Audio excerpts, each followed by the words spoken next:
Hello and welcome to episode 300 of the Thinking LSAT podcast. Today on the show, we talked about a personal statement that started out really well and then kind of crashed at the end.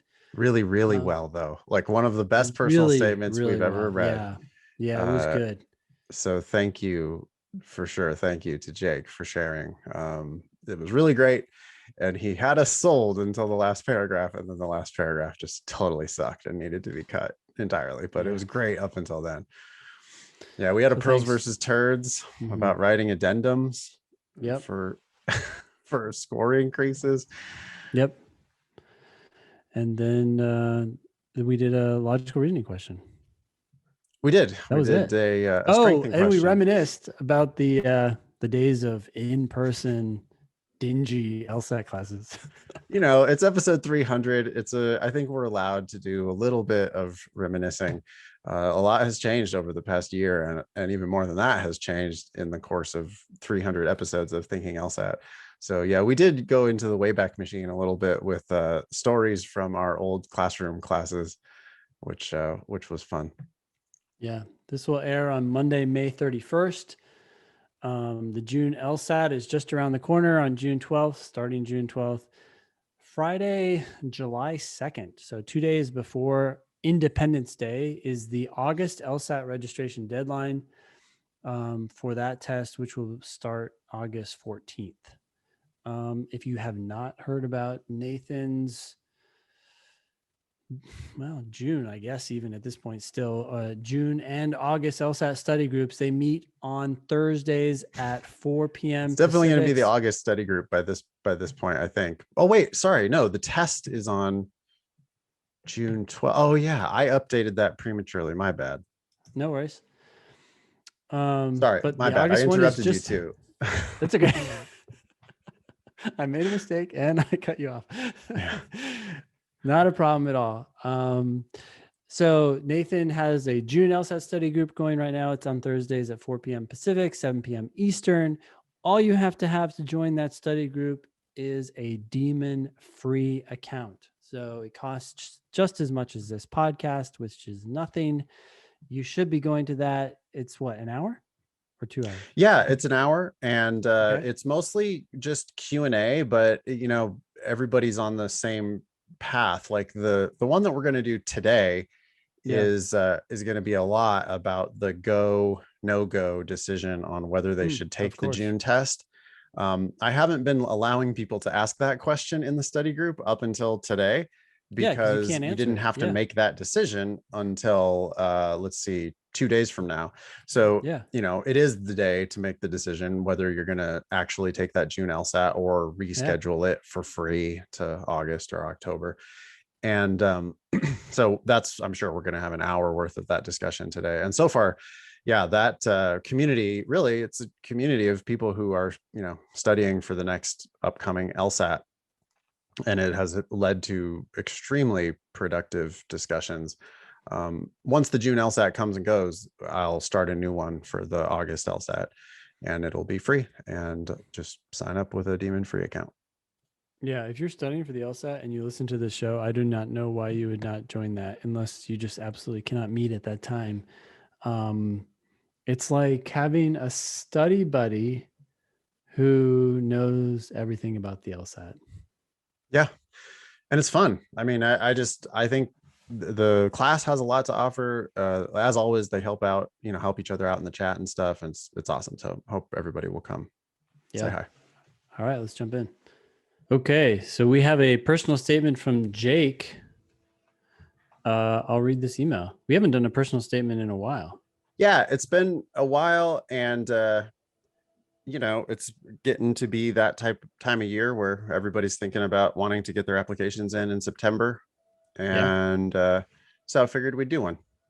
Oh, I'm excited. So Jake writes, "Hey guys, thanks for answering my email on the show a few weeks ago. I'm the former car salesman that went from a 156 to a 171 using the Demon. You mentioned that you'd love to read a personal statement about selling cars.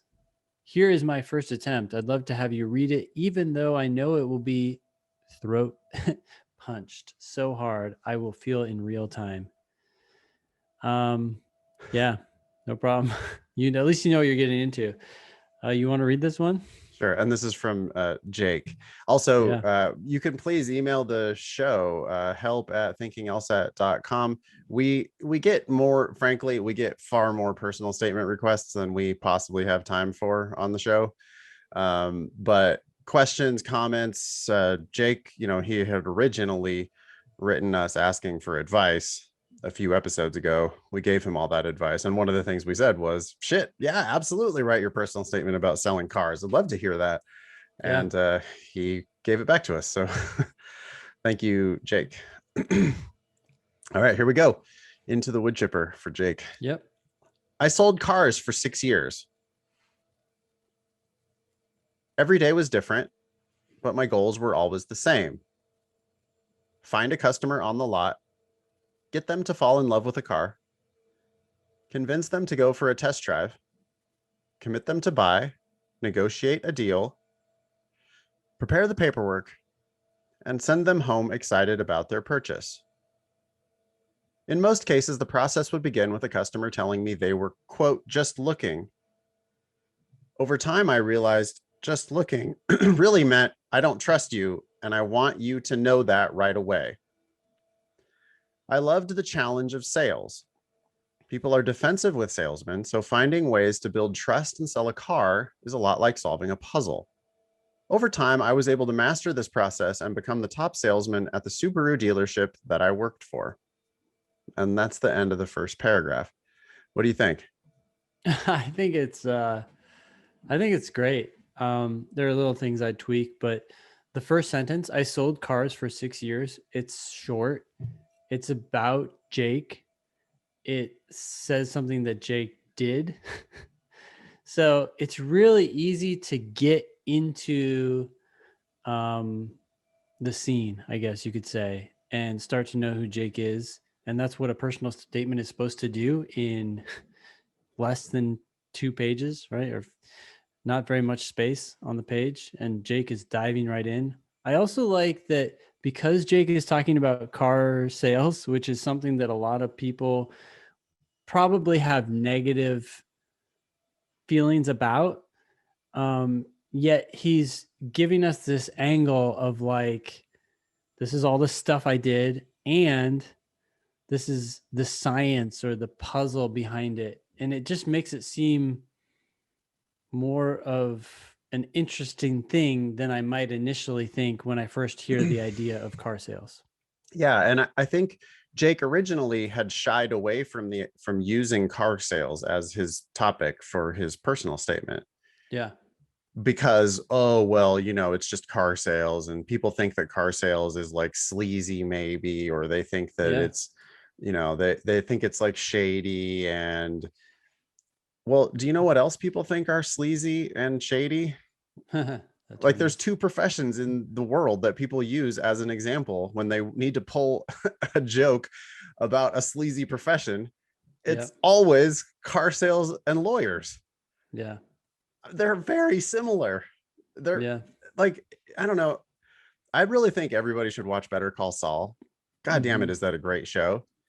And in Better Call Saul, I mean, you see Jimmy McGinty going around, uh, who later becomes Saul Goodman, but you see him like harassing the DA because he's a public defender, like a contract public defender, and you see him just chasing the DA down the hall, and he's always in the bathroom with him. He's like chasing him into the men's room to try to get him to give a deal, like negotiating on behalf of one of his clients, and it's like, yeah, it is like, you are like being a pain in the ass. You are chasing someone down. This person doesn't trust you. This person knows that that there's a somewhat of an adversarial nature to your relationship. And yes, they are on guard.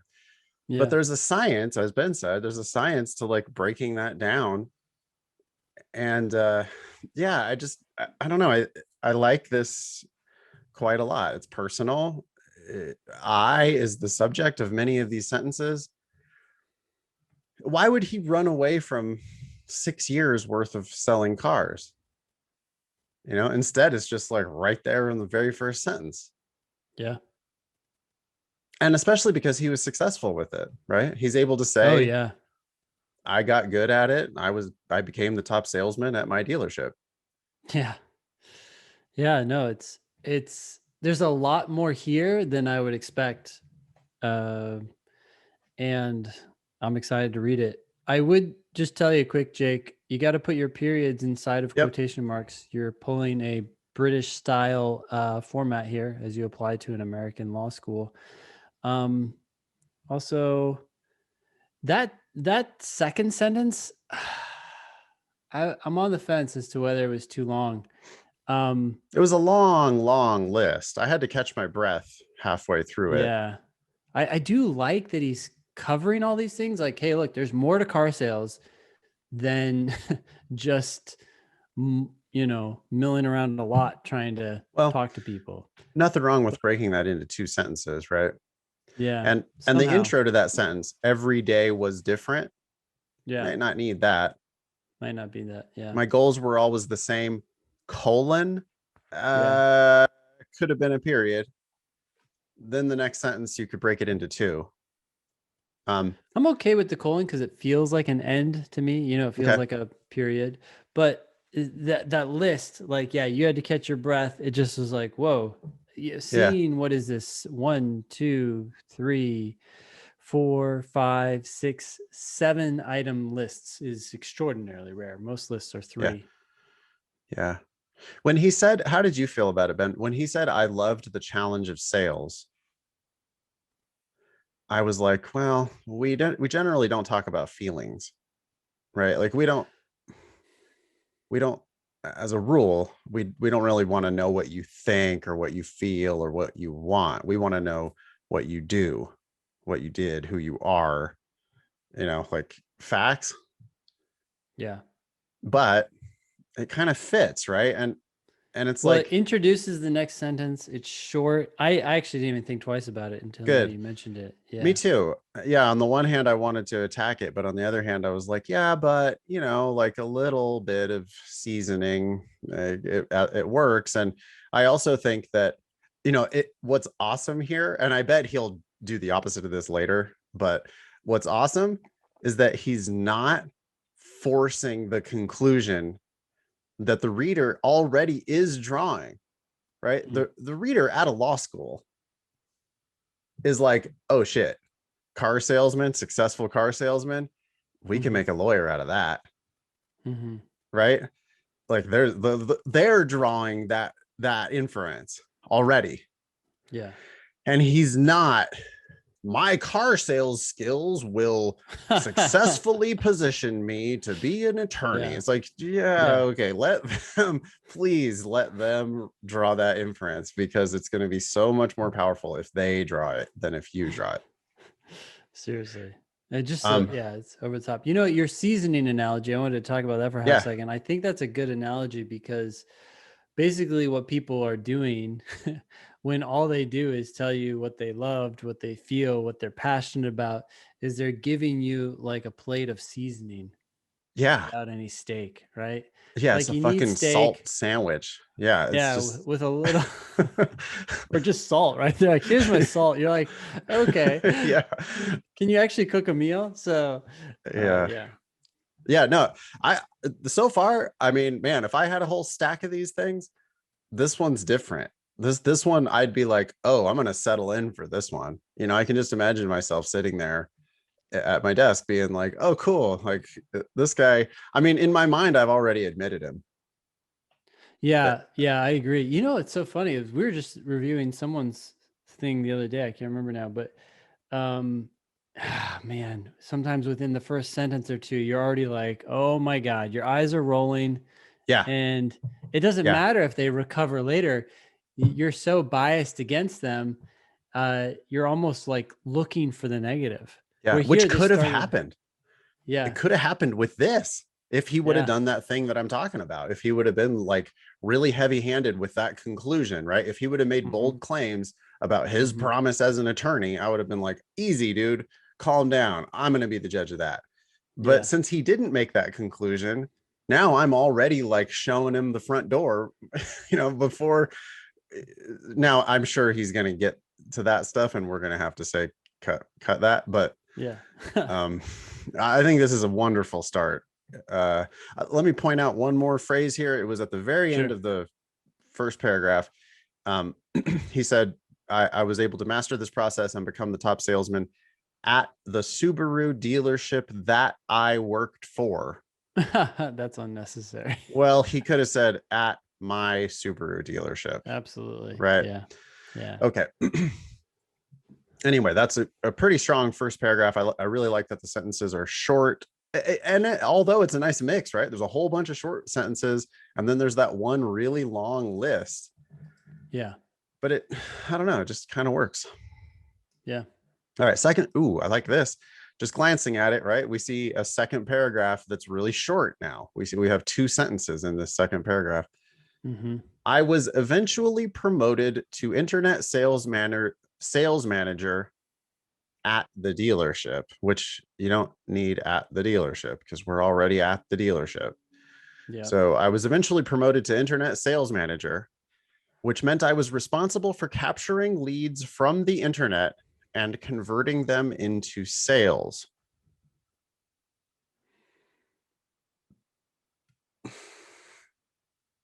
Seems a little redundant. Capturing leads, obviously, from the internet.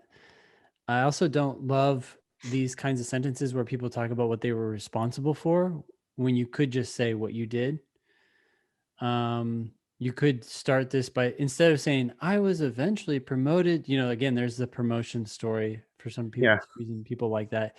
You could just say, as internet sales manager, or if you want to show a timeline here, because it's like, or after I was promoted to internet Yeah. sales When I manager, was promoted to internet sales manager. I Yeah. captured leads and Yeah. converted them, or Well, now let me get the second sentence out here because okay, he's now going to introduce a problem, right? So he went, I was eventually promoted to internet sales manager, which meant I was responsible for capturing leads from the internet and converting them into sales. Our dealership had been significantly underperforming on closing deals from internet leads, and I was tasked with solving the problem. I would just say my job was to solve the problem, or I set about solving that problem, or something like that, because I don't like the I was tasked with. Yeah. It's the same idea as I was responsible for. It's that implies a boss who put you in that position of responsibility, and I would rather see you taking that responsibility. So just go ahead and start solving the problem, I think. Yeah. I do like that the dealership had a problem and you're going to go around and solve it. Love that. So I would shorten this all to something like this. When I was promoted to internet sales manager, our dealership was, or had been significant, or I don't even know if I'd say significantly, had been underperforming on closing deals from internet leads, period. To solve this problem, comma, I did X. You could also just flip these 2 sentences, right? The first sentence could have said, our dealership had been significantly underperforming on closing deals from internet leads, period. Yeah. I was promoted to internet sales manager and set about solving this problem. Yeah. Period. Right. Mm-hmm. And then get into what you did to solve the problem. Yeah. I started by reviewing how the dealership was using its internet sales budget. I found that the majority of the funds were going to third-party lead generators that were not resulting in a proportionate number of sales. As a result, I had to cut ties with some of the companies we had been doing business with for years. These were difficult conversations, but they were long overdue. The savings allowed me to expand the dealership's internet presence with new vendors and to negotiate exclusive partnerships with these companies so that our competitors wouldn't be able to use the same services.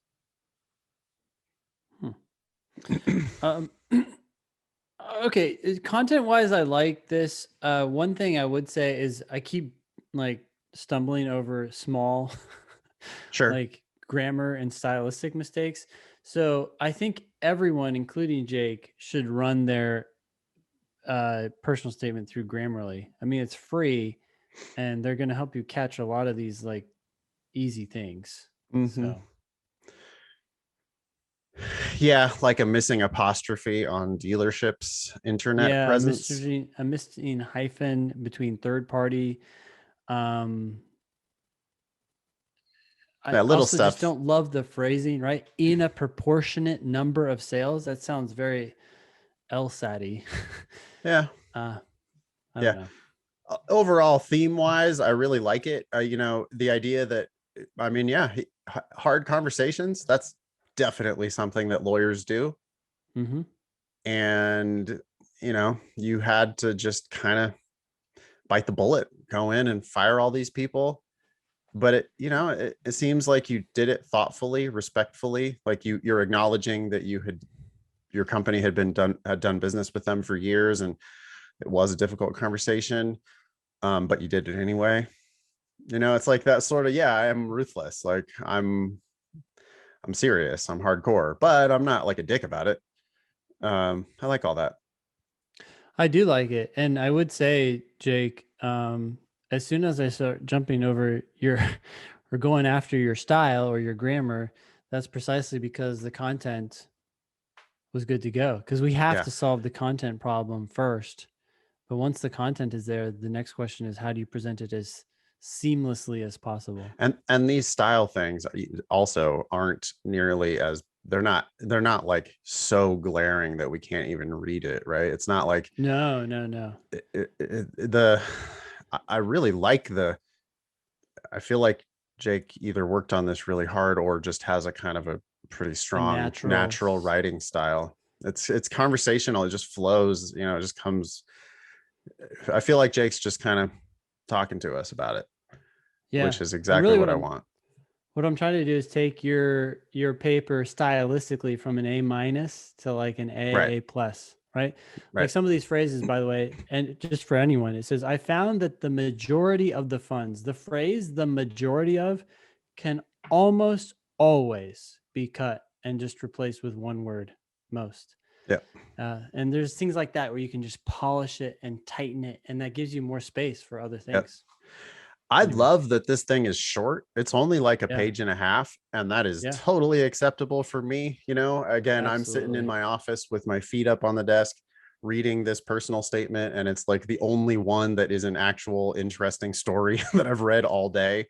It's the only one that's different from all the rest. Yeah. And I've already decided that I'm going to admit this, dude. And now it's And short and I'm going to get it done fast and it's not 2 pages squeezed out to the edge.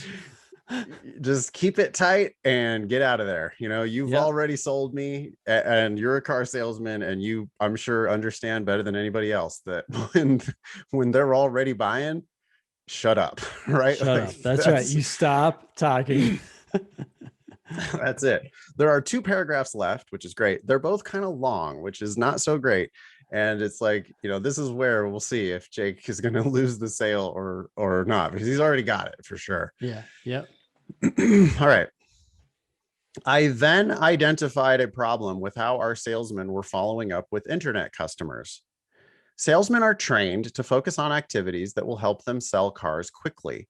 Consequently, they would pursue leads for 3-4 weeks. You would probably write that out. I Word would. Yeah. It 3 seems kind of or informal. 4. Yeah. Yeah. And I'd, yeah, use the words. Yep. Yeah. The words 3 or 4 weeks, Yeah. and then move on if they hadn't closed the deal. The problem with this strategy was that a large portion of customers from the internet are months away from purchasing a vehicle. The result was that salesmen were discarding valuable leads prematurely and essentially wasting our resources, which makes sense because you had already invested in the lead generation in the first place. And so this lead, it's like worth money, and it is like actually going to productively turn into a sale. And these guys are just walking away from them. To address the problem, I created a follow-up protocol that kept the salesman making contact with internet customers for a minimum of 6 months before they could drop them and move on. As a result, our closure rate increased dramatically, and within a year of being promoted, I was able to double the internet sales rate of the dealership. I'm like actually smiling. I'm like, this Yeah. is, you fucking did it. Oh my God. This is a home run. Yeah, you're you're doing what we ask you to do, which is to say what you did, say how, and by doing that, you're going to say how you did it.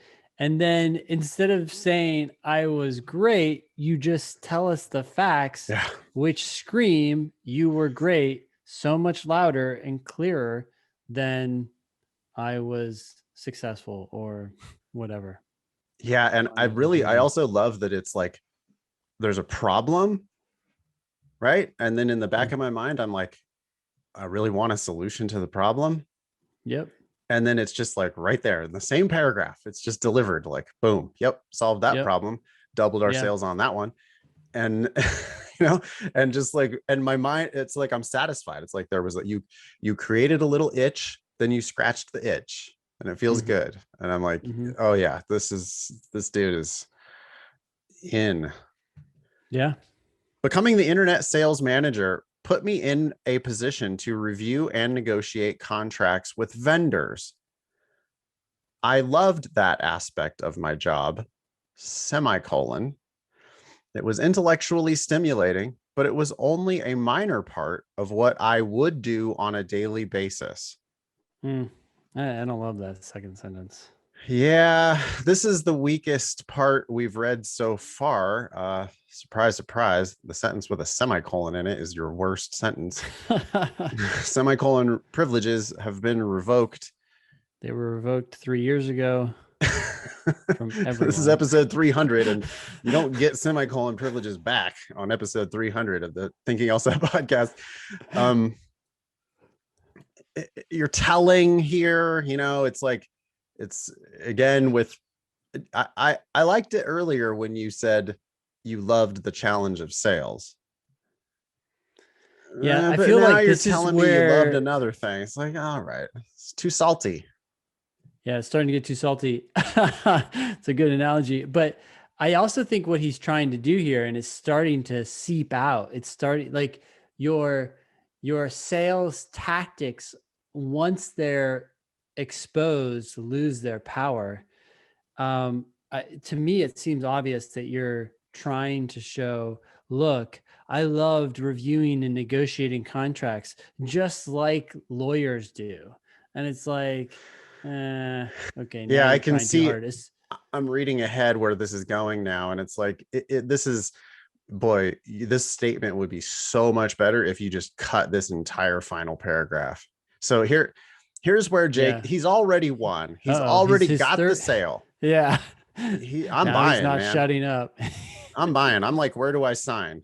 And instead of letting me sign the paperwork, Jake goes on with, I loved the challenges of becoming the top salesman and getting the dealership's internet sales back on track. But as time went on, I became convinced that working in the car business would not be a fulfilling career for me. What? No. I was smiling, dude, in the last paragraph. Now I'm like, oh, you don't actually like doing this stuff? Dude, you don't need to tell me that you don't like it. Leave me thinking that you were totally successful, but now you're applying to law school, and I'll be like, absolutely, yeah, great, let's do it. Law school, yes, sure, that's better. I'm happy to. I'm not gonna like, oh, but why do you really like? You don't have to. That's like, are you sure you don't really like your ex-girlfriend better than me? Like, you have to explain to me why you left her. Yeah. Before you get into a relationship with me. I need to know that you really didn't like that last one. Yeah. I don't want that. No, and even that sounds, I don't know. It's weird. It's like there's a difference in life between going to something better because you're excited about it and going to something different because you didn't like what you were doing before. Right? In the one case, it's like focusing on like, oh, I don't like this, I'm searching for something else, versus, oh, I like what I'm doing, but hey, this looks awesome too, and maybe even more awesome, so I'm going to move in that direction. it's a much more positive, I don't know, momentum as opposed to this, oh, I didn't like it, so I'm out. I mean, it may be another analogy. It's like Jake's already sold me on the Subaru Outback and I'm ready to go sign the paperwork. And then on the way to go sign the paperwork, Jake's explaining to me how he really wishes that he, I really wish I sold BMWs or whatever. It's like, it would be so much better if I was selling BMWs. I mean, they really are so much nicer. It's like, what? I don't know. It's just, I guess here's what I really want to say about it. We want winners. I want a winner in my law school, right? We want attorneys and a winner who are going to win. Runs to the finish line full speed. Well, I want you. It's great if you happily are kicking ass in a car dealership, and if it comes across, if I think about like, man, maybe you really should just stay in the car business because it sounds like you're killing it in the car business. But that's not my job. If I'm a law school admissions person, my job is to convince you to come to law school. Yeah. And it's like, I just leave it at I've been super successful in what I do. Yeah. Well, I know you're applying to law school. You don't need to explain. And I've already drawn, I think what Jake's doing here is that he's protesting too much about his own story, right? It's like he thinks that the school isn't willing to draw that inference of, oh shit, you kicked ass as a car salesman and then an internet sales manager and then whatever else at your dealership. And they've already drawn the inference of like, oh wow, this dude's got a lot of skills that are going to really translate well to the practice of law. They've already reached that conclusion. But Jake doesn't understand that they've already reached that conclusion. So then Jake's trying to now force that conclusion back in. Mm-hmm. You just don't need to do at all. They were already there. Yeah. Okay. So then he's like introduced this bummer of like, oh, well, I reached the conclusion that working in the car business would not be a fulfilling career for me. So now the reader's sad. I wanted to learn more and expand my knowledge beyond car sales. So general. It's just, who gives a fuck? It's not about learning. I don't want to hear how you want to learn about the law or whatever. Like that is not what you're getting yourself into, dude. You want to sell more shit. That's what you want to do. You want to sell different shit. You want to sell the innocence of your client, or you want to sell the guilt of the accused, or you want to sell whatever, but I don't want to hear about what you wanted to learn or expanding your knowledge. It's super vague. Any 21-year-old could have written that. This next sentence has to go. I'm interested in learning the legal side of business and crafting legally binding contracts. Shut up. Don't say legally binding contracts. You don't know what you're talking about. That's just like, that's such a bad. Ben's laughing because having been to law school, it's just like, what? Your reader is like, oh wow, yeah, you don't. Imagine this for a second, Jake. You sign a contract, and then as you walk out the door, you turn around, you say, "Is this legally binding?" I just wanted clarification on that. Well, it's like literally nobody knows what that means unless you're a person who actually litigates contracts like this. So it's cut all that and don't revise it, don't rewrite it, just cut it. It's just gone. We don't, those ideas, it's getting worse. None of these ideas are going to make the final cut here. I read ahead, sorry. Attending law school will allow me to learn more about contract and business law and develop the skills necessary to negotiate contracts professionally. Oh, cut it. I believe my experience as a salesman and sales manager will give me a unique perspective. He used the word unique. Give me a unique perspective that will enhance my ability to succeed as a law student and eventually find a career in business and contractual law. Contractual law. Jesus. Okay, Jake, you wrote the best personal statement we've ever read on the show until the last paragraph, which is awful. And just the entire thing needs to go. Yeah, it really needs to go. Imagine, Jake, someone in the parking lot is telling you, oh, owning a Subaru would really help me get to and from work. And I could, also take my kids to soccer practice. As a salesperson, you'd be like, I don't give a fuck. Just sign the fucking papers. Yeah. Yeah. Oh man. Don't tell the law schools their business. Yeah. Like you don't like, please don't talk about legally binding this and that. And I don't know. You're just, boy, that whole final paragraph. I would not keep any of it. I would cut the entire thing. I'm perplexed too, because you capitalized your title in this paragraph, but not previously. So it's almost like someone else came in and wrote this last paragraph. The other Jake. You have Jake and then the other Jake. Yeah. I think Jake needs to, he really could. You need to realize, Jake, that the person who's reading this is a salesman. The person who's reading this sells law school for a living.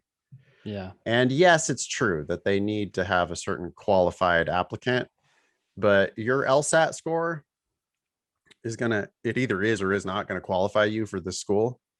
And if your LSAT score does qualify you for this school, then they're basically going to want to sell you their law school. And the first 4 paragraphs of this statement are beautiful. I mean, if you would have stopped there, it would have been a little bit abrupt. If you would have just said, our closure rate increased dramatically, and within a year of being promoted, I was able to double the internet sales rate of the dealership, and then just drop the mic. Yeah. It would have been like, oh, that was sudden. Yeah. But I would have been like, what's your brand? What's Jake's brand? If I'm going to sell Jake to other people on the admissions committee, it's like, hey, this guy kicked ass in car sales for 6 years. He became internet sales manager. He doubled their rate of internet sales. This guy's a killer. Yep. Bring him here. They're just going to be like, this guy's a winner. He's a winner. He's a professional, car sales is internet sales manager. We can call that a professional, whatever that even means, but you kicked ass in business. You successfully sold cars. As you acknowledged in the first paragraph, people are so resistant to that, but you did it and loved it and were great at it. All these conclusions that you're trying to force into the last paragraph, they already got there, and all you're doing is undercutting a sale that had already been made. Would you propose, Ben, like a 1-sentence final paragraph? I was actually just trying to think of that. What would I say? One more paragraph. The previous paragraph had been pretty long. Yeah. Like 7 sentences. Yeah. A 1-sentence final paragraph would be all you need to do. It's like let's go sign the paperwork. Yeah. Yeah. I mean,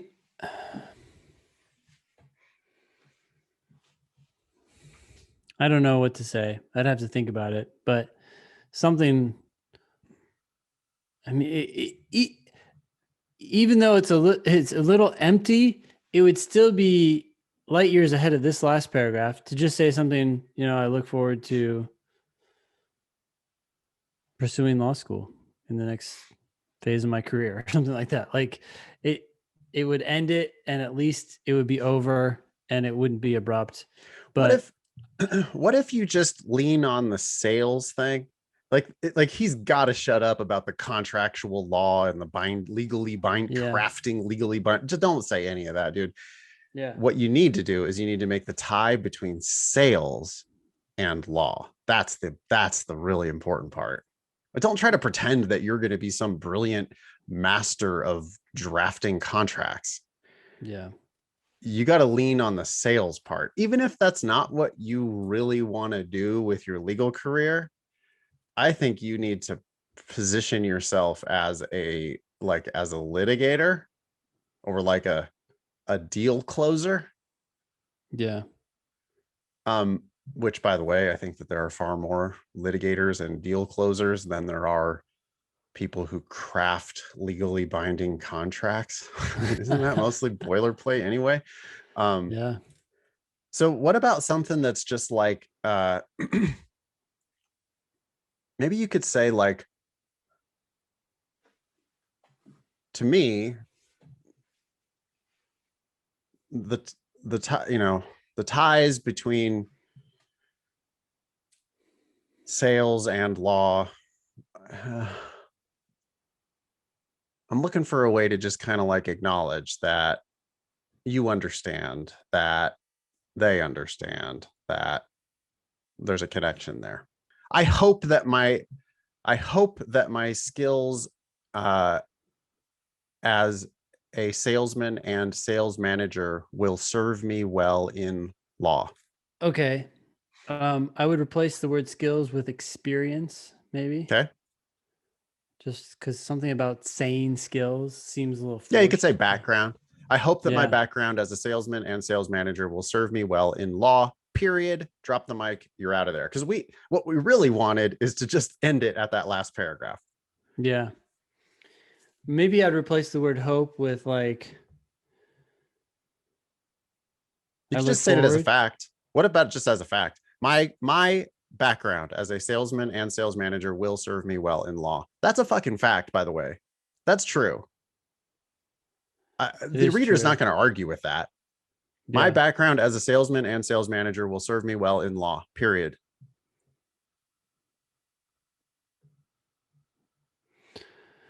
Yeah. I would definitely toy around with different sentences, but I completely agree that one sentence at the end, wrap this up, tie it to But obviously what we're doing, applying, and that's don't it. claim a unique perspective. Stop talking about the legal side of business, the legally binding contracts, wanting to expand your knowledge. We understand that you're applying to law school. It is a transition. You actually have no idea what it really is until you're there. Yeah. And you make yourself look naive if you pretend otherwise. Focus on your actual background, the shit you know, rather than the shit you clearly don't know. And so just say something like that. Yeah. For now, I would delete that whole paragraph, put in there one sentence. My proposal, just so you can look at it, my proposal is my background in sales, my background as a salesman and sales manager will serve me well in law, period, would be a major upgrade over what you have right now. Yes. So play with that, and then you can change it a little bit, but overall it was an A- until we got to that last paragraph, which downgraded it to like a B. Yeah. Yep. But it has the easy potential. We could, in an afternoon, we could make this into an A or an A plus. Great job, Jake. Absolutely. Yeah. Thanks for sending it in. Nice to have a good one for episode 300. Yeah. It's unusual. These things are hard to write, I guess. Yeah. All right. So next is pearls versus turds. The scoreboard right now is 14 pearls, 45 turds, and 23 ties. Here's where we take advice that people have heard elsewhere and want to know whether it's true. And Molly writes in here and says, "Hey, Ben and Nathan, is this true? I've seen this advice on a couple of different Facebook groups, but never heard you guys mention anything like this on the show. Thanks, Molly." Um, okay. How much of this do we want to, I guess, read? I guess we'll read the whole thing here. Yeah. I mean, I've already read it. While it's great to recognize, while it's great to read, by the way, where did this come from? Instagram? Is that Instagram? It looks like Facebook, maybe. I don't use don't either know, of those. actually. So it's Yeah. some internet. Maybe it's Instagram. Yeah, who I knows? don't know. Says, while it's great to retake the LSAT in the hopes of improving your score, many schools view increases of more than 3 points as an irregularity. To help offset raised dash eyebrows, you would never put, that's a random dash. That's just a dash between two words. Just sprinkle it in there. I don't know. Put it in there. Anyway, to help wherever you think, to help offset raised eyebrows, simply write an addendum. It can / likely should be just a paragraph explaining whatever led to your increase in score. I'm already skeptical. Yeah. But then listen to this. For example, were there distractions the first time you took the test? Did you simply devote more time to studying / preparing? Did you have an recently diagnosed ailment, such as testing anxiety, etc.? So there are 3 different examples there, and I do think that they kind of should be addressed independently of one another. I can't imagine lumping those things together. Okay, so no, absolutely not. I think the biggest problem with this advice, so I'm going to give it a turd right now, Yep. is that it's inviting people to write an addendum, but not giving them directions as to what they should write about. And that is where people are going to bury themselves. They are going to write the stupidest reasons, and then any help that may have been gained from this addendum is going to be completely lost. And now they're going to sound like an idiot. I think addendums are these landmines. Is that the right phrasing? For these traps for people. Yeah. They start like, what is it? I think in the spycraft world, it's called like vomiting information. Like you just start, revealing all this stuff that you shouldn't reveal. And it would have been better for you, as it was for Jake, to shut up. Well, like for background, law schools only care about your highest score. The reason why law schools only care about your highest score is that the American Bar Association only cares about your highest score. They literally require law schools to disclose the highest LSAT score of each member of their incoming class. Yep. That's the information that gets put into their 509 reports. That's the information that gets sent to US News. US News doesn't have your lower LSAT scores. US News only has the highest score for each person in the incoming class. US News then turns around and uses the highest LSAT score from each member of the incoming class to create highly influential law school rankings that the schools are very interested in. So if the American Bar Association and US News only care about the highest score, then law schools have a huge incentive to only really care about your highest score, which always leaves me scratching my head. Why is it that these admissions folk tend to say, well, no, I mean, it's true. We use your highest score, but if we see an increase of more than X points, it does raise our eyebrows. They literally use that phrase. Yeah, sometimes we'll raise an eyebrow. Yeah. And I wonder why they even say that. But what you just said, Ben, bringing up spycraft, it was like, well, maybe what they do is they just kind of say that to see whether you'll disclose something that you basically should not disclose. Absolutely. Including the elephant in the room. Yes. If you say, oh, I scored a lot higher because I have a recently diagnosed ailment, such as anxiety, ADD, ADHD, dyslexia, depression, whatever it is, if you disclose that to them, they're legally not allowed to ask you that. Yeah. Because of the Americans with Disabilities Act. They can't ask you that question, but you might just volunteer it. Yep. It's like a spy. You couldn't get any information out of them. And then you're just like, before you let them go, you're you're like, anything else you want to tell us? And the spy's like, well, I mean, the code is whatever. Just the No, fact that they just raise their eyebrows as they're leaving. And people are so panicky, they just like start vomiting information.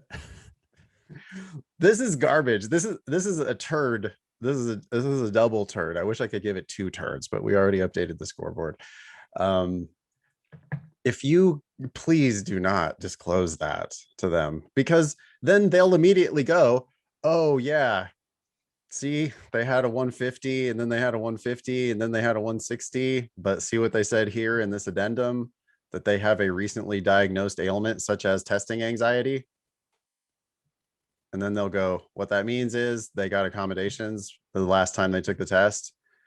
So yeah, they have a 160. And again, that's all US News and the American Bar Association care about. So maybe that's all the school cares about. But to the extent that they actually do give a shit, this addendum would only hurt you. It would never help you. It's not like they're going to go, oh, you scored higher because you got accommodations. Oh, good. Okay, great. Now we understand. Great. Yeah. My eyebrows were raised, but now they can come back down. No, that would make it worse. It's like, you don't. Yeah. Well, see, that's the thing is, okay, they're legally not allowed to discriminate on the basis of that information, but that's not going to stop them from discriminating, because they're saying, wait a sec, I got a 160 here from someone who supposedly does not have accommodations, and I have a 160 here with someone who does have accommodations. I'm not just submitting your 160 to US News and World Report. I'm also betting on you as a successful student here at this school. And frankly, someone who didn't have twice as much time as you did is probably in a better position to succeed. These other reasons, I mean, saying there were distractions the first time you took the test is like it's just kind of a lame, everybody's got excuses. That's the thing. That's where people start to sound really like naive or like petty, a crybaby. Yeah. Nobody wants to hear about that shit. Anything. Just don't say, yeah, nobody wants to hear about that shit. How about this one? Oh, did you simply devote more time to studying and preparing? Like that sounds stupid too. I wasn't ready. Yeah, it makes you look like you're naive and you weren't ready the first time. And you're like, well, I realized that I actually had to study for the LSAT, so I did. Like that's what people say. I realized the test is harder than I thought it was. It's like, okay, we don't want to go on your journey with you. Here's the thing. So we're going to give you the straight advice. Do not write an addendum simply because your score changed, even if it changed a lot. Literally everyone who takes, not literally everyone, but if you take the test multiple times, it is extremely likely that your score is going to change by 3 points one way or the other. Yeah, this is such a small number. I mean, people this would apply to everyone. Like almost everyone who took the test multiple times would be having to write an addendum. Anyway, sorry, I interrupted you. No, it's okay. So don't write an addendum, even if your score increases a lot. You do not need to do that. Do not communicate with them about this. I have heard that schools ask occasionally. If they do, the answer is always the same. My practice test scores indicated that I could do better, so I took it again. Period. Yeah. Thank you. Done. Yeah. Nothing else to say. Write the show, help@thinkinglsat.com if you ever have an experience where that doesn't work. But yeah, I would wait for them to ask for it. Or maybe if their application specifically says, we require an addendum for anybody who had a score increase over X. Yeah. But in that case, if they require you to answer that question, it's a stupid question for them to ask. Except I think really maybe it's a genius question, because the reason why they're asking it is to see if you'll disclose something stupid that you don't have to disclose. Yep. So maybe it is like genius. And I got to think that these days, now that everybody gets accommodated who asks, now that everybody gets accommodated who wants accommodations, it's maybe smart of them to ask to see if you'll just disclose. Yeah. so they And can if you do, better you assess lose. your So that's numbers. dumb. Yeah. And but yeah, wait for them to require you to answer that question and then just say what Ben said, which is my practice test scores indicated that I could do better. So I took it again. And that's it. You do not need to say anything more. God, that's bad Yeah. advice. Oh, dear God. Be careful what you read on the internet, y'all. Well, right now, again, to recap the scoreboard on Pearls versus Turds, this is episode 300 of the show, Ben. We've been doing Pearls versus Turds for at least a couple hundred episodes. And we have 14 pearls against 46 turds and 23 ties. And the ties are basically turds. So we're looking at a, maybe 1/4 success rate on all of the advice that has been submitted to the show. By the way, if you want to submit a pearls versus turd candidate, you can email help@thinkinglsat.com, or you can find us on social @thinkinglsat. Cool. All right. Thanks for sending that in, Molly. Last week's lesson, you wrote this. You said online LSAT is better. Yeah, I did. Because I believe it to be true. You can subscribe to these at thinkinglsat.com.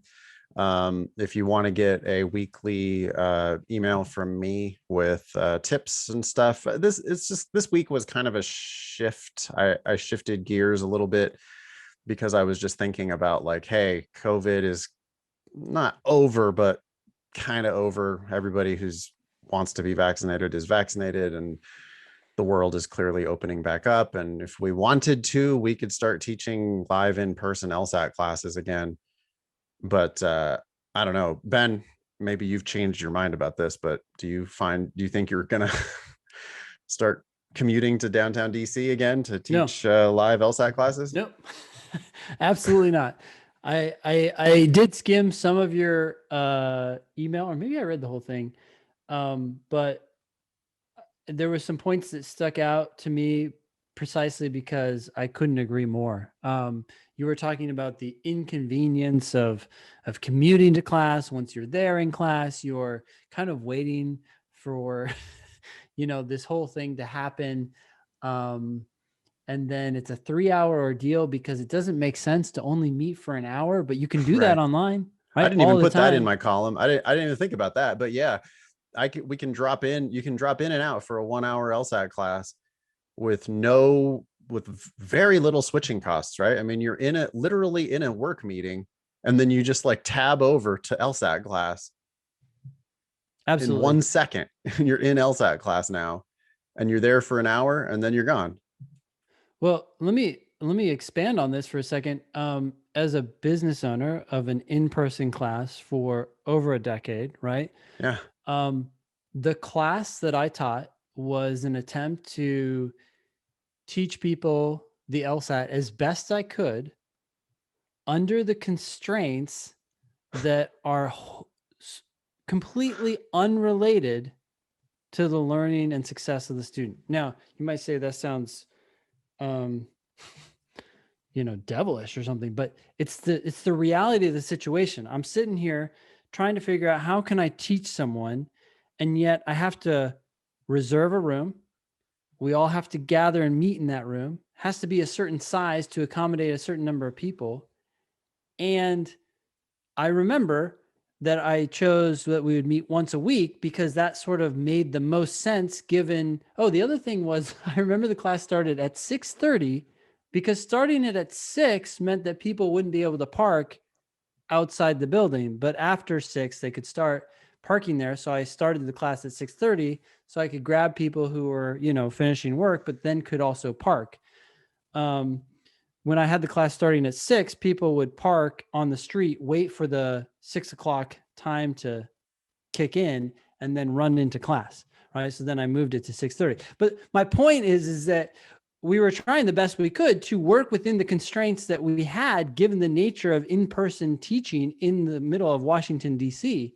But it's not helpful, right? Like when you're trying to think about what's the best way to learn, you create a class that's targeted at what people need to study and at their skill level. And online, we can do that so much better. And if you look at the Demon, right? I mean, it's crazy how many classes we have every day. That was impossible under the old model. In live LSAT classes, you have to shuffle for seats. You have to bring your coffee. You have to bring your snack or whatever. People would be, I'm sure in your class, people would be eating dinner in your Eating class dinner, at it would smell 6:30. up the whole room, and other people, oh, I wish I could have some of that, or that smells like shit. Why do Have to I? sit next to that. That's gross. Um, then an hour later, you would have to stop and take a break because human biological functions required it.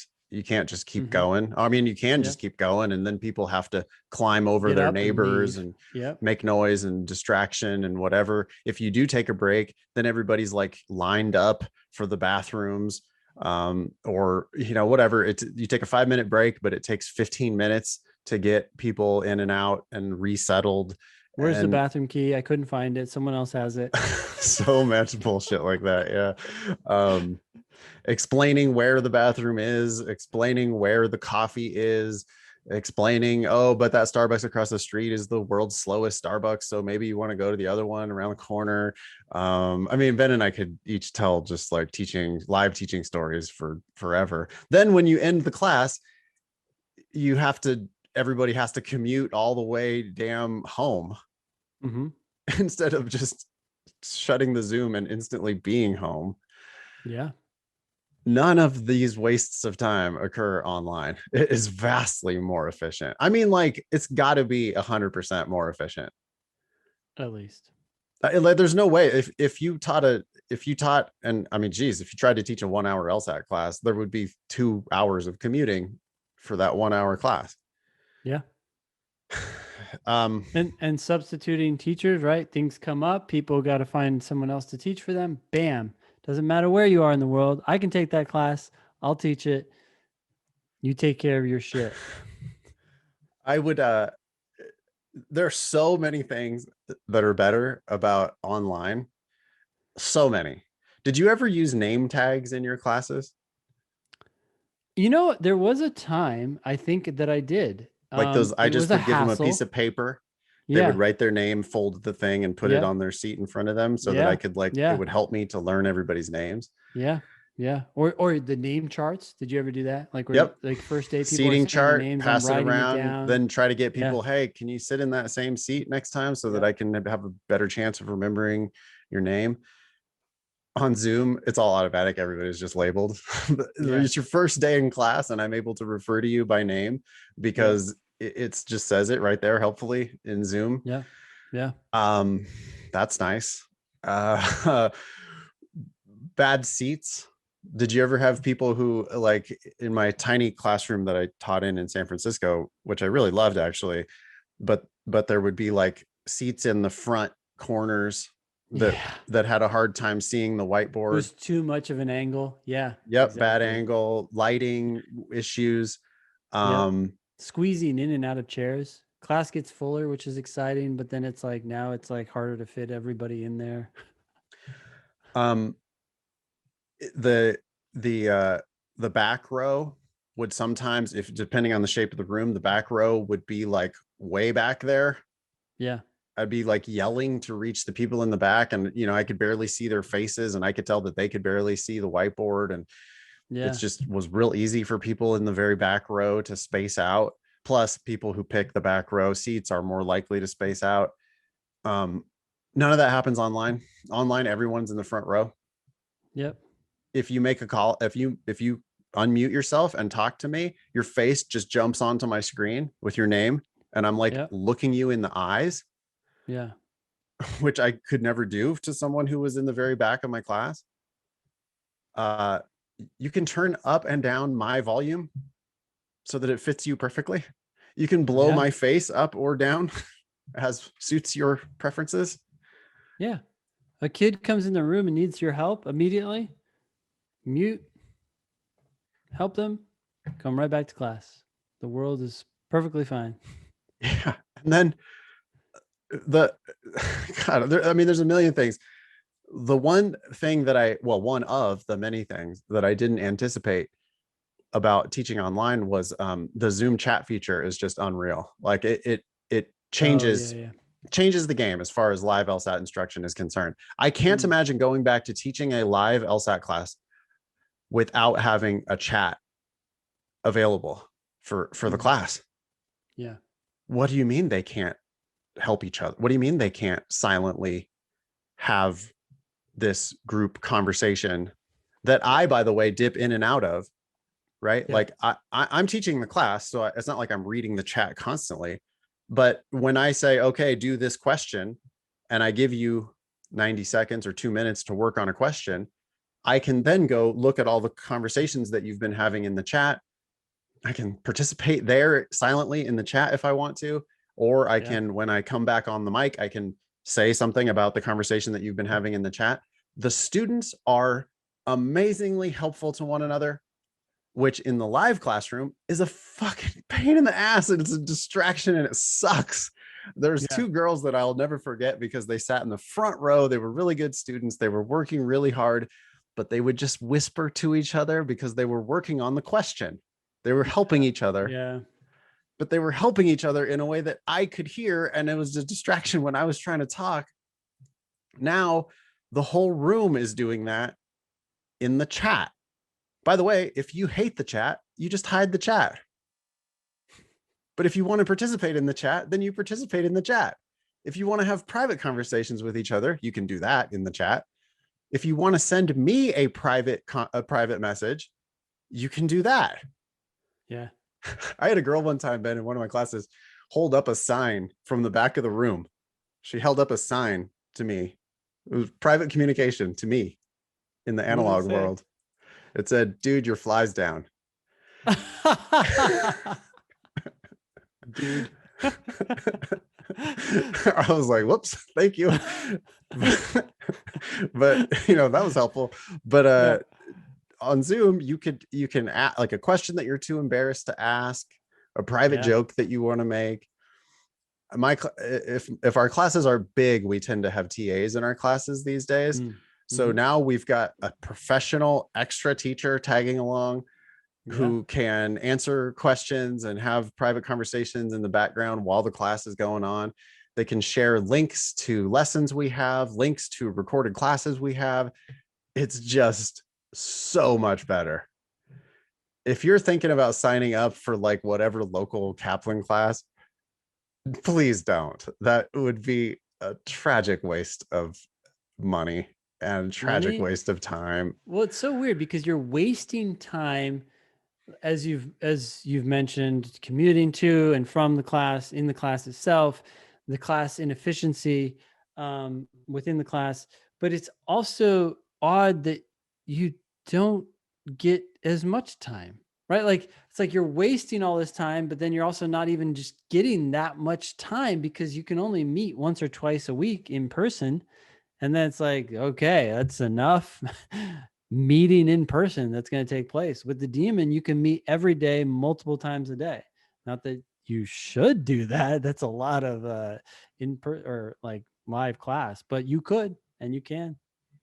Yeah. And you know, boy, the old days, somebody's sick. Oh yeah. People would like tough it out and come to class. And other people get sick. Get everybody else in the room sick. Or they would have to miss class because they were sick. Yeah. Sorry, I can tell you what we talked about. Maybe I recorded some clips and maybe I uploaded those, and maybe you can watch them later on the Demon. All of our classes are just, we have a process where they're just all recorded. They're all posted. You can see every one of our within classes. Hours.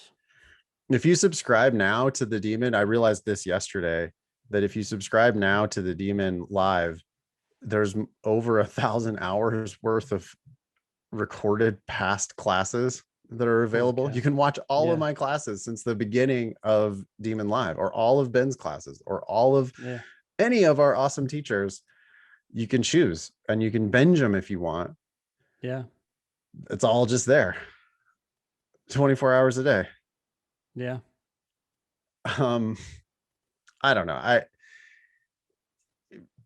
It's fantastic. And I guess the most important thing, which is the thing that really matters to our students, and it's the thing that really matters to us, is that the results from all of this are better.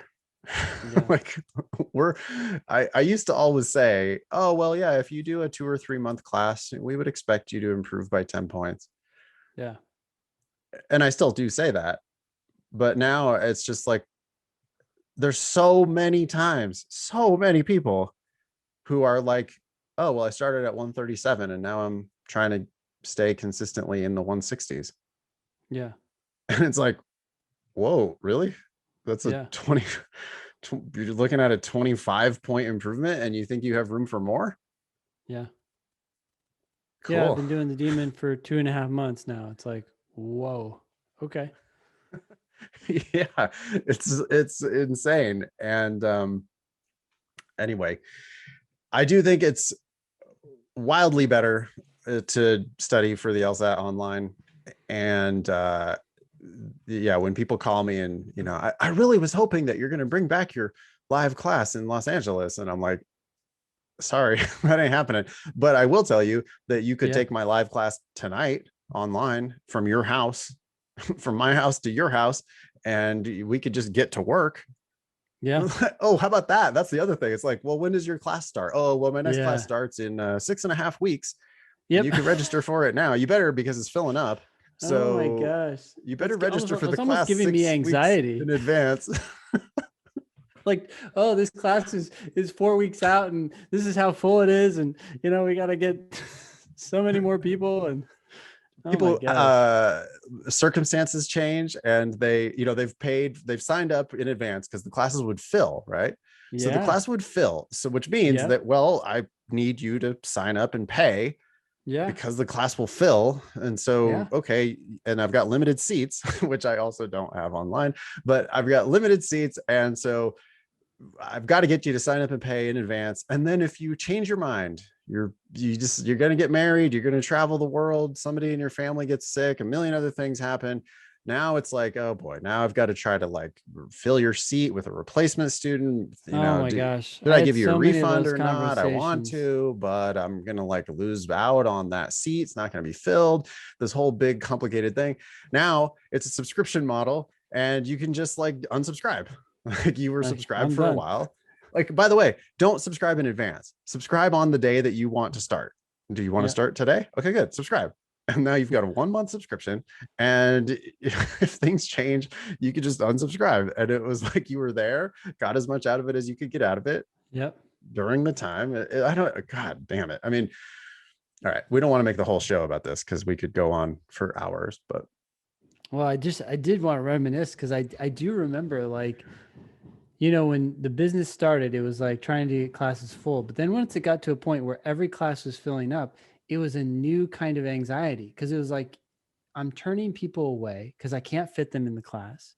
But then I knew that there would be a certain number. It's always like one or two who 3 weeks into the class, like something happened, a family member needed help so they're asking to get out of the class. And you're like, dang, I just said no to these people. And there's like managing wait lists. And oh my gosh, it was just such a process. No, it's like, yeah, hop into Zoom. Oh yeah, we could take 100 more people if you'd like. So this is just amazingly better. yeah. Um, okay, that's enough of last week's lesson. Well, you got a logical reasoning question. Okay. You up for this? Yeah. Yep. I'm definitely Okay. up for it. Let's do it. This is test 73, section 2, question 6. The criticism of the popular film comedy Quirks for not being realistic is misguided. Okay. That sounds like the conclusion. I'm going to put my money on that. Saying something is misguided, saying a criticism of this film for not being realistic is misguided. Sounds like a conclusion. So I expect evidence to come explaining why saying it's not being realistic is misguided. It is certainly true that the characters are too stylized to be real people. Okay. So the critic is actually agreeing that the characters are too stylized, whatever that means. For some reason, I'm kind of imagining like cartoonish to be real people. Okay. So the critic agrees. They don't look like real people. That could be problematic, but in this case, the resulting film is funny. Okay, so the author continues, or the critic continues to agree. Yeah, that could be problematic, but in this case, the resulting film is funny. Okay, so I guess for some reason, the fact that it's funny somehow matters. I'm not totally sure about this yet, but okay. And that is the important thing for a comedy. Okay. So the critic is saying the important thing when it comes to comedies is to be funny. This film is funny. So even though it is too stylized to be realistic, it's not realistic. Even though it's not realistic, it doesn't really matter because what matters is whether or not it's funny, and it is funny. So that's why the criticism for not being realistic is misguided. My rebuttal to that would be okay, but it still is not realistic. I mean, you even conceded that. But I'm sympathetic to this argument because if the important thing really is about being funny and this one is funny, then maybe that other thing doesn't matter. That's where I'm at. Which one of the following principles, if valid, most helps to justify the reasoning in the critic's argument? Oh, okay. So this is a strengthen question. And my concern is, hey, I mean, it actually is not realistic. So I need to know that we shouldn't judge things about a film that are outside of what's important. So this critic said that being funny is the important thing for a comedy. So does that mean I shouldn't criticize other things? If an answer choice says, yeah, you should only focus on the important things for a comedy, that would help me a lot. Okay. A, films should be judged on how well they accurately capture the world. Oh, okay. Well, that's the opposite of what I'm looking for. Um, the the criticism was about the film not being realistic, and this critic even acknowledged that the film is not realistic. So if films should be judged on how well they accurately capture the world, then we should be focusing on that failure to be realistic, not on the fact that the film is funny. So this would weaken the argument. B, films are successful as long as they are popular. Okay, this never talked about popularity, just talked about whether or not it is funny. I don't know how many people think it's funny, so I don't think this is relevant. All right, let me push back there. It said popular in the first sentence. Oh, I missed that. The criticism of the popular film comedy quirks. Films are successful as long as they are popular. Okay, I don't really feel like this is about. I would still say I have other issues with B. It's not about. Well, films are successful as long as they are popular.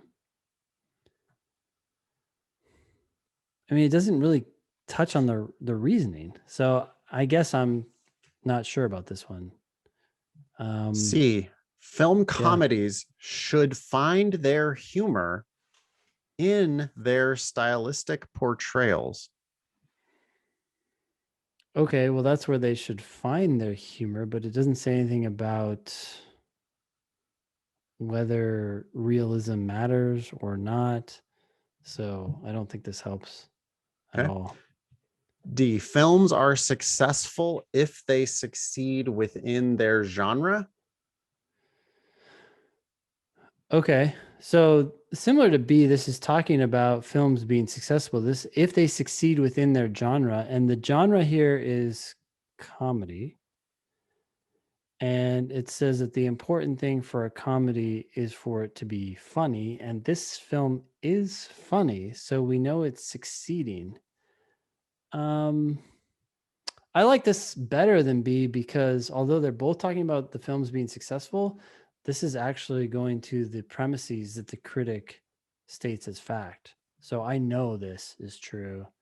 I guess I know that the film is popular too, but I like that this supports the reasoning used in the argument. E, films should try to stay entirely within a single genre. Okay. This isn't about being in one or multiple genres. We know this one's in comedy, but so what? Even if it did stay within that genre, does that mean we should or should not evaluate what's realistic about the film? Doesn't talk about it, so that's out. So to me, it came down to B and D, and I feel like D is better because it ties right into the evidence that the author used to justify his or her conclusion. Yeah, good. Yeah, correct. I mean, I think this is a kind of tricky as far as questions number 6 are concerned. Most LSAT questions do not have 2 possible answers. Strengthen questions are the one category I find where there's sometimes there's like a sort of a weak second best. Yeah. It doesn't happen very often though. More often than not, there's one clear answer and no other even possible credible answers. I do think that the reason why B is wrong here is that it does B's like, it basically ignores the critic's argument. Yeah. It's like, well, you said it was popular, so it's successful, so that's it. Yeah. That doesn't really strengthen the critic's argument.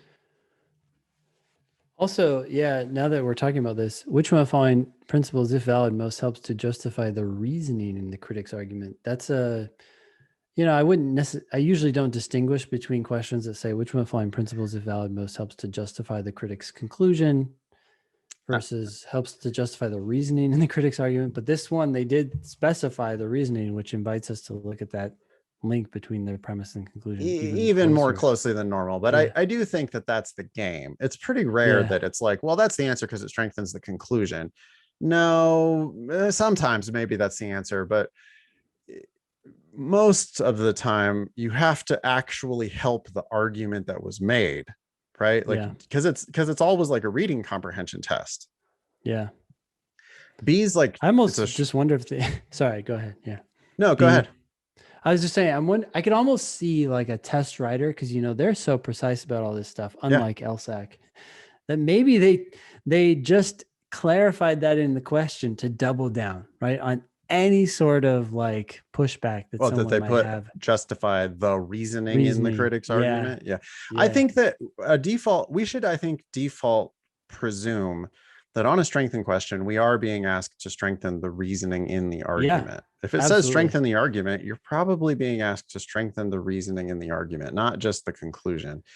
And it's never something that I think about. I'm just thinking about it now because we have this like slight nuance. And it's like, I could see them doubling down just to make it perfectly clear. Yeah. Yeah. But I mean, if you read all 5 answers and if you did narrow it down to B and D, which I think would happen a lot here. Yeah. If you narrow it down to B and D, I mean, B just is like, well, you said it was popular, so therefore it's successful. But it's like you're ignoring the whole thing about the argument was it's a comedy. The important thing for a comedy is to be funny. This movie is funny. You're ignoring all this other evidence. Yeah. Right. It's just like a simplistic, like kindergarten version. Well, you said popular equals successful. Boom, I win. No, you didn't actually make the argument win. And the argument here had the whole thing to do with, adding in, oh, well, because it's a comedy and that's the important thing for a comedy. Yeah. And if we add in films are successful if they succeed within their genre, which here was comedy. Yeah. Then, okay, so then these critics are misguided. Yeah. Sure, it's unrealistic, but it's a comedy. It's funny. That's what's important for a comedy. Films are successful if they succeed within their genre. And so the correct answer here turns out to be D. Yeah. All right. You think that was, did we give them their money's worth for episode 300? We always do. You always get no more and no less than your money's worth here at the Thinking LSAT podcast. I would definitely like to thank everybody before we wrap it up. I would like to Okay. thank everybody for bearing with us for 300 episodes. We started this whole thing totally on a lark. Yeah. It was What your was it, idea. 7 years ago or something like that? Something like that. Yeah. And just basically like, hey, what do you think about a podcast? Sure, whatever. And we just kind of did it. I said, We've hey, gone Nathan, can I buy some of your books? And you're like, yeah, you want to do a podcast together? yeah, I think that's basically what it was. And a lot has happened since then, but we owe it all to, I think, our listeners first, and to our awesome team of people who have helped us throughout the years. Various editors. Adam Day kicked ass for us for a long time and left us recently. Alex Purcell is editing for us now. Annalisa did a ton of work helping us out with production. I'm sure there's a million people that we're leaving out, but thank you really to everybody who has listened and worked on the show for over these years. And I have no intention of ever stopping the show. I just don't, I can't, it's my favorite thing that I do every week. I can't imagine not doing this You're going to go anymore. out fighting, huh? That's good, man. Why not? Like, what else are you going to do on your deathbed? Bring in a microphone. It's bullshit. Nathan's last show, literally. Bullshit with me while we're on our deathbed. But whatever. I mean, it's fun, and yeah, it's been extremely rewarding. Please email the show, help@thinkinglsat.com, if you want to ask us a question or get on an agenda for a future show. Yeah. If you have questions about the demon, email help@lsatdemon.com. That was episode 300. Wow, 300 of the Thinking LSAT podcast. Thanks all y'all for listening. Nice knowing you. Do not pay for law school. That is an order from your commander.